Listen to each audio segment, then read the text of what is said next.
কুয়াশার আবরণে ঢাকা পড়েছে উত্তরের প্রান্তিক জেলা পঞ্চগড়। শৈত্যপ্রবাহ না হলেও উত্তরের ঝিরিঝিরি হিম বাতাস বাড়িয়ে দিয়েছে শীতের প্রকোপ।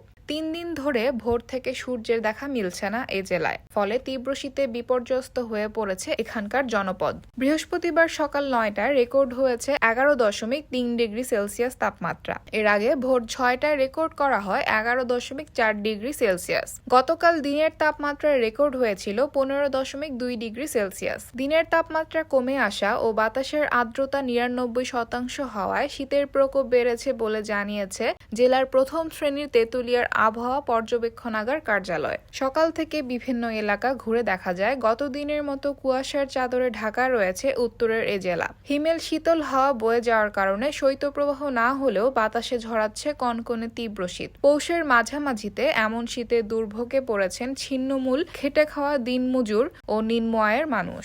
শীতের কারণে বেড়েছে শীতজনিত বিভিন্ন রোগ ব্যাধিতে আক্রান্তের পরিমাণ। প্রতিদিনই জেলা ও উপজেলার হাসপাতালগুলোর বহির্বিভাগে জ্বর, সর্দি, ডায়রিয়া, নিউমোনিয়া সহ বিভিন্ন রোগে আক্রান্ত হয়ে চিকিৎসা নিচ্ছেন অনেকে।